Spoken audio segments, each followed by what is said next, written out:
कुछ भी कर जाऊंगा इश्क में तेरे जीता हूँ. ഹലോ ഗായ്സ്, അസ്സലാമു അലൈക്കും. അപ്പൊ പറഞ്ഞ പോലെ നമ്മൾ ക്രിസ്മസ് വെക്കേഷന് പോയിട്ടുണ്ടായിരുന്ന ഒരു വലിയ വ്ളോഗാണ് ഇന്നത്തെ വീഡിയോ. വെക്കേഷന്റെ ആ ഒരു വൈബ് കിട്ടണമെങ്കിൽ വിടണ നമ്മൾ തറവാട്ടിലോട്ട് വണ്ടി. കുഞ്ഞിനാളിലൊക്കെ ഒരു വെക്കേഷന് വേണ്ടി കാത്തിരിക്കുമായിരുന്നു തറവാട്ടിലെ കസിൻസിന്റെ ഒക്കെ കൂടെ ഒന്ന് ഒത്തുകൂടാൻ വേണ്ടി. ഇപ്പൊ പിന്നെ വെക്കേഷൻ ആയ അപ്പൊ എല്ലാരും കൂടി പെറുക്കി കെട്ടിട്ട് വല്ല മരുഭൂമിയോ മഞ്ഞോ മലയോ ഒക്കെ കാണാൻ ഊട്ടിയോ കൊടൈക്കനാലൊക്കെ അല്ലേ പോവാറ്. അത് വന്ന് അന്തകാലം തമ്പി ഇന്തകാലം കെടയാ. നമുക്ക് തൽക്കാലം അന്തകാലത്തിലെ വെക്കേഷൻ എന്റർടൈൻമെന്റേ പറഞ്ഞിട്ടുള്ളൂ. അപ്പൊ നമ്മൾ തറവാട്ടിൽ എത്തിയിട്ടുണ്ട്. പിന്നെ എന്റെ താഴോട്ടേക്കുള്ള പ്രിയ സഹോദരന്മാരായിട്ടുള്ള എന്റെ കസിൻസ് എല്ലാരും എത്തിയിട്ടുണ്ട്. എല്ലാവരുടെയും വയട്ടെക്കനെ അടപ്പിക്കാനുള്ള ഒരു വഴിയാണ് നമ്മുടെ നൂഡിൽസ് മേക്ക്. ഇതൊന്നും മതിയാവാഞ്ഞിട്ട് അപ്പുറത്തെ പറമ്പിൽ പോയി നൊക്ലാജ എന്ന് പറഞ്ഞ ഒരു ബബ്ലി മൂസും പറിച്ചിട്ടുള്ള വരവായിരുന്നു. ഇതിന്റെ ഒരു കുറവും കൂടി ഉണ്ടായിരുന്നുള്ളൂ. ഇതൊക്കെ കൂടി വാരിപ്പറക്കി തിന്നിട്ട് വേണം വയറിളകിയിട്ട് ഓരോരുത്തർ അങ്ങോട്ടും ഇങ്ങോട്ട് തേരാപാര ഓടാനായിട്ട്. അയ്യോ 10-20 മനുഷ്യന്മാരുണ്ട്, 2 കക്കൂസുണ്ട്. ഇതെന്തെങ്കിലുമൊക്കെ സംഭവിച്ചു കഴിഞ്ഞിട്ടുണ്ടെങ്കിൽ വല്ലാത്തൊരു പ്രതിസന്ധിയായി പോകും. ഓരോരുത്തർക്ക് ഇവിടെ രാവിലെ എണീറ്റിട്ട് പല്ല് തേക്കാനും കുളിക്കാനൊന്നും നേരല്ല.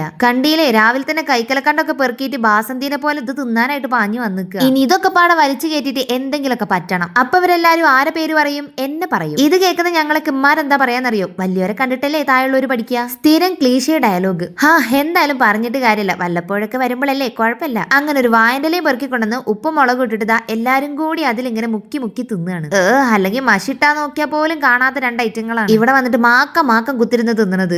ഇവര് രണ്ടാളാണ് നമ്മുടെ ഷുട്ടുമണികൾ. നല്ല ഉറക്കമാണ് മൂപ്പത്തേരും കുട്ടികളും. കുട്ടികള് 2 നൈസാട്ടോ. പക്ഷെ തള്ളന്റെ മുഖച്ചായ ഒന്നുമില്ല. ചെറുതായിട്ടൊരു കുടുംബശ്രീ ആവുന്നുണ്ടില്ലേ ഞാന്. അങ്ങനെ ഞങ്ങൾ തറവാട്ടിൽ എല്ലാരും കൂടി അങ്ങോട്ട് എത്തിയപ്പോ ഒറ്റ മൈൻഡിൽ ഞങ്ങൾ പ്ലാൻ ഒന്ന് ചെറുതായിട്ട് മാറ്റി. എന്റെ ഏറ്റവും ചെറിയ കുഞ്ഞാമ്മ, അതായത് എന്റെ ഉമ്മാന്റെ ഏറ്റവും ചെറിയ അനിയത്തി, കുഞ്ഞാമാന്റെ പേരുള്ളത് മേപ്പാടിയാണ്. അവിടെ എന്ന് പറഞ്ഞിട്ടുണ്ടെങ്കിൽ രസം എന്ന് പറഞ്ഞാൽ അതിമനോഹരമായിട്ടുള്ള പ്ലേസ് ആണ്. ഞമ്മക്കാണെങ്കിൽ ഒരു ട്രെക്കിങ്ങിനോ അല്ലെങ്കിൽ ഒരു പിക്നിക്കിനൊക്കെ പോയ വൈബ്. അപ്പൊ പിന്നെ വിചാരിച്ചെന്നാ പിന്നെ എല്ലാരും തൂക്കിയെടുത്ത് അങ്ങോട്ട് തന്നെ പോവാൻ. എന്നാ പിന്നെ കുറച്ച് ഓലങ്ങടെ ഇടങ്ങാറൊക്കെ. അല്ല പിന്നെ ആരൊക്കെയോ കുറ്റവും കുറവൊക്കെ പറഞ്ഞ് ബാക്കിൽ അങ്ങനെ വരിക രണ്ടാളും. ക്യാമറ കണ്ടപ്പോക്കിനും ഭയങ്കര അഭിനയാണ്. അല്ലെങ്കിൽ പണ്ടേ അഭിനയം കുറച്ച് കൂടുതലാണ് എന്റെ കുടുംബക്കാർക്ക്.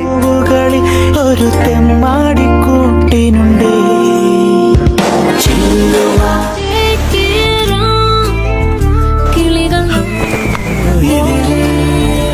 അങ്ങനെ ആടിപ്പാടി ബസ്സും വണ്ടിയൊക്കെ കയറി കുഞ്ഞാമാന്റെ എത്തി ഞങ്ങള്. ഈ കാണുന്ന മലഞ്ചെരുവിലാണ് കുഞ്ഞാമാന്റെ വീട്. പണ്ട് തൊട്ടേ നമ്മുടെ വീഡിയോസ് കാണുന്നവരാണെങ്കിൽ നിങ്ങൾ ഇതിന് മുന്നേ കണ്ടിട്ടുണ്ടാവുമായിരിക്കും.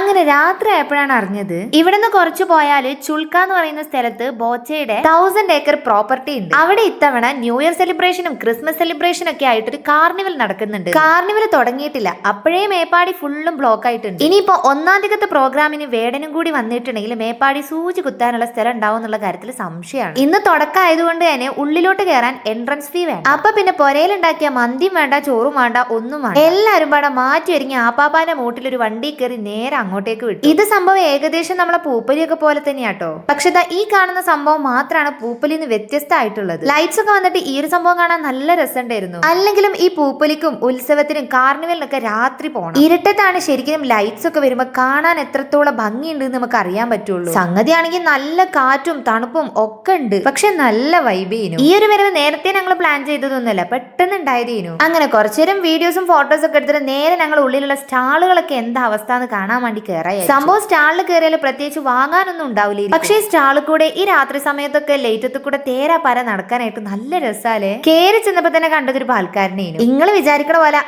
ഊപ്പ പാൽക്കാരനൊന്നുമല്ല. മങ്കി ക്യാപ്പും കൂളിംഗ് ഗ്ലാസ് ഒക്കെ ഇട്ടിട്ടുള്ള ട്രെൻഡി പാൽക്കാരൻ. പിന്നെ പണ്ടത്തെ കാലത്തെ വൈബുള്ള കടകളും ക്ലോക്ക്, പിന്നെ കുറെ പഴയ നാണയ ശേഖരണങ്ങള്, പഴയ കാലത്ത് ഫോണുകള്, പിന്നെ മൂടും കാട്ടി നിൽക്കുന്ന ഒരു കരിമുട്ടി സാധനം കാണുന്നുണ്ട്. ഉദ്ദേശിച്ചത് ചിലപ്പോ ആദിമ മനുഷ്യന്മാര്. പഴയ കാലത്തുള്ള ചിമ്മിണി വിളക്ക്, ചീനച്ചട്ടി, റേഡിയോ, പുസ്തകങ്ങള്, പഴയ കാലത്തെ ആട്ടുതൊട്ടില്, കസേരകള്, ഇരിപ്പിടങ്ങള്, പുല്ലുകൊണ്ടും മുള കൊണ്ടൊക്കെ ഉണ്ടാക്കിയ പഴയകാല ഗ്ലാസ്. എന്റെ കുട്ടിക്കാലൊക്കെ ആയപ്പോഴേക്കും വീട്ടിൽ ഇത്ര സാധനങ്ങളുടെ ഉപയോഗമൊക്കെ പറ്റേ കുറഞ്ഞിട്ടുണ്ടായിരുന്നു. അതുകൊണ്ട് എനിക്കിതൊക്കെ കാണുമ്പോൾ ചെറിയൊരു കൗതുകമൊക്കെ ഉണ്ട്. എന്റെ അനിയത്തിമാരൊക്കെ പിന്നെ ഇത് എന്താന്ന് പോലും കണ്ടിട്ടില്ല. പിന്നെ വർത്താനം പറഞ്ഞിരിക്കണ കുറെ പെണ്ണുങ്ങളും ഓല വായി നോക്കിക്കണ കൈയില്ലാത്ത ലുട്ടാപ്പി, കുട്ടൂസിനും ട്രൗസർ ഇട്ട ചെക്കനും സ്പൈഡർമാനൊക്കെ ആയിട്ട് കുറെ സാധനങ്ങൾ ഉണ്ടായി. അങ്ങനെ അതിന്റെ ഉള്ളിലുള്ള എക്സിബിഷനും കാര്യങ്ങളൊക്കെ കഴിഞ്ഞ് നേരെ നമ്മൾ പുറത്തേക്ക് ഇറങ്ങി. അപ്പോഴാണ് അവിടെ കണ്ടത് 20 ഉറുപ്പ്യ മുതൽ പഴയ കാലത്തെ മുട്ടായികൾ വിൽക്കുന്ന ഒരു കട. അയ്യോ തേൻമുട്ടായി, കടലമുട്ടായി, ജീരകമുട്ടായി, കടിച്ചാപ്പൊട്ടി എന്നൊക്കെ പറഞ്ഞിട്ട് കുറെ ഐറ്റംസ് ഉണ്ടായിരുന്നു. എന്റെ ഒക്കെ കുട്ടിക്കാലത്ത് ഒരു തേൻമിഠായിക്കും നാരങ്ങ മിഠായിക്കൊക്കെ 25 പൈസ. ഇന്നിപ്പോ 25 പൈസ പോയിട്ട് 5 ഉറുപ്പ്യ പോലും മര്യാദക്ക് കാണാൻ കിട്ടലില്ല. അപ്പൊ എന്റെ അമ്മ പറയും ഞങ്ങളെ കാലത്തൊക്കെ 25 പൈസ എന്ന് പറഞ്ഞാൽ 25 ഉറുപ്പ്യക്ക് തുല്യായിരുന്നു. അങ്ങനെ കുറെ നൊക്ലാജികളൊക്കെ കൈവർക്കിയതിനു ശേഷം ഞങ്ങൾ എല്ലാവരും കൂടി ഒരു ഐസ്ക്രീം തിന്നാനായിട്ട് കയറി. എല്ലാരും വാനില പറഞ്ഞപ്പോ എനിക്ക് ബട്ടർ സ്കോച്ച് മതിയായിരുന്നു. അങ്ങനെ ഐസ്ക്രീം തിന്നോണ്ടിരിക്കുമ്പോഴാണ് നമ്മളെ കുറെ കുടുംബക്കാരെ കണ്ടത്. അങ്ങനെ ഓരോട് കുറച്ച് വിശേഷങ്ങളൊക്കെ പറഞ്ഞു നിന്നിട്ട് നേരെ ഗാനമേള കേൾക്കാൻ വേണ്ടി ചെന്നപ്പോഴാണ് എല്ലാരും അനങ്ങാതെ അറ്റൻഷൻ ആയിട്ട് നിൽക്കുന്നുണ്ട്. ഞാനും വിചാരിച്ചു എല്ലാവർക്കും എന്തേ പറ്റിയെന്ന്. പിന്നെ ഞാൻ മനസ്സിലായത് ഗാനമേളയല്ല ജനഗണയാണ് അവിടെ നടന്നുകൊണ്ടിരിക്കണേന്ന്. അങ്ങനെ രാത്രിക്കത്തെ സവാരികളൊക്കെ കഴിഞ്ഞു വന്ന് കടന്ന് രാവിലെ എണീറ്റപ്പോ കണ്ട കണി എന്ന് പറഞ്ഞ ഇതൊക്കെ.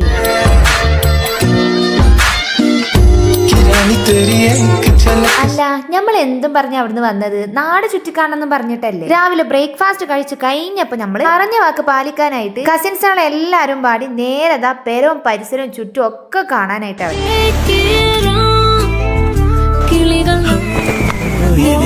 ഏതൊക്കെയോ കുറ്റിക്കാട്ടുകൂടെ കഴിഞ്ഞു ഞങ്ങൾ കയറി ഇറങ്ങി ഇങ്ങനെ നടന്നു പോയിന്നത്. ഏതൊക്കെയോ പുഴന്റെ ഇടയിൽ കൂടിയും കാപ്പിത്തോട്ടു കൂടിയും ഒക്കെ അങ്ങോട്ടും ഇങ്ങോട്ടും ചറ പറയാനും നടത്തി. മഴക്കാലം ആകുമ്പോൾ അട്ടനെ പേടിക്കണം, പക്ഷേ ഈ തണുപ്പ് കാലം ആകുമ്പോൾ പാമ്പിനെയാണ് പേടിക്കേണ്ടത്. പാമ്പ് ഉണ്ടാവും എന്നുള്ളതാണ് ഒരു പേടി. അങ്ങനെ ഉള്ളതും ഇല്ലാത്തതും ആയിട്ടുള്ള എല്ലാ സ്ഥലങ്ങളും മരിച്ചു പെറുക്കി കണ്ടിട്ടാണ് ഞങ്ങൾ പോന്നിരുന്നത്. പോരണ വൈക്കുതാ ഒരു കുട്ടി ഹിഡൻ ഫാളും കൂടി അതിന്റെ ഇടയിൽ കണ്ടിരുന്നു. കുഞ്ഞു വെള്ളച്ചാട്ടാണ്, പക്ഷെ കാണാനായിട്ട് നല്ല രസമാണ്. ഈ പരിസരങ്ങളിലൊന്നും വീടുകൾ അധികം ഇല്ലാത്തതും കൊണ്ട് ഇവിടെ അങ്ങനെ കാറ്റിന്റെയും അതേപോലെ പുഴയുടെയും വെള്ളച്ചാട്ടത്തിന്റെയും കുരുവകളുടെ ഒക്കെ സൗണ്ട് ശരിക്കും നമുക്ക് കേൾക്കാൻ പറ്റും. അങ്ങനെ കുറച്ചുനേരം വെള്ളച്ചാട്ടത്തിന്റെ അടുത്ത് നിന്നെങ്കിലും ഒരു തുള്ളി വെള്ളം പോലും ഞങ്ങൾ മേത്താക്കാൻ സമ്മതിച്ചിട്ടില്ല, കാരണം അത്രയും തണുപ്പാണ് ഈ വെള്ളത്തിന്. അങ്ങനെ അവിടുത്തെ കാഴ്ചപ്പാടുകളൊക്കെ കണ്ടു കഴിഞ്ഞ് വന്നപ്പോഴേക്കിനും ഞങ്ങളെ 10:45 രാവിലത്തെ ബസ് പോയിട്ടുണ്ടായിരുന്നു. എന്നാ പിന്നെ ചോറൊക്കെ തിന്നിട്ട് 2:15 ബസ്സിന് പോവാന്ന് വിചാരിച്ച് അപ്പോഴാണ് നാഫി പറഞ്ഞത് കുറച്ച് ബലൂൺ വാങ്ങി എന്നിട്ട് നമുക്ക് വാട്ടർ ബലൂൺ എറിഞ്ഞ് കളിക്കാന്നുള്ളത്. ഞങ്ങളൊക്കെ പിന്നെ വലിയ മനുഷ്യന്മാരാണ്, മെച്ചൂരിറ്റി എന്നൊക്കെ പറഞ്ഞ് മാറിയിരുന്നു. പക്ഷെ നൗറ ഓക്കെ എന്ത് മെച്ചൂരിറ്റി, ഓളതാ കുട്ടികളെക്കാൾ കഷ്ടത്തിൽ ഓടിപ്പാഞ്ഞിട്ട് എല്ലാരും മേത്തുക്കും വെള്ളം എറിഞ്ഞു പൊട്ടിക്കും. ഇനിയിപ്പോ എന്തായാലും 2:15 വരെ കാത്തുക്കണം. എന്നാ പിന്നെ വീടിന്റെ ചുറ്റുള്ള ഭാഗത്ത് കൂടെ നടന്ന് സമയം കളയാന്ന് വെച്ച് കുറച്ചേരം കോഴിക്കൂടിനടുത്ത് പോയി. കോഴിക്കുട്ടികളെ കണ്ടത് നെവീത് ഒരേ കരച്ചിലും. ഓനക്ക് കോഴിക്കുട്ടിനെ വേണം പൊരയെ കൊണ്ടുപോയി വളർത്താനാണ്. കൂടില്ലാത്ത നമുക്ക് കോഴിക്കുട്ടികളെ വളർത്താനുള്ള കഴിവില്ലടാന്നും പറഞ്ഞ് ഒരുവിധം ആശ്വസിപ്പിച്ച് കൂട്ടിക്കൊണ്ടു നിൽക്കണോ. പിന്നെ പറമ്പ് കണ്ട ചക്കയെ മാങ്ങിയ നാരങ്ങയൊക്കെ പറിച്ചു തിന്ന് 2:15 ആയപ്പോക്കിനും ചോറും തിന്ന് അവിടുന്ന് ഇറങ്ങി. പക്ഷെ നല്ല രസമായിരുന്നു കേട്ടോ, എല്ലാരും കൂടി ഒത്തുകൂടി വന്നപ്പോ.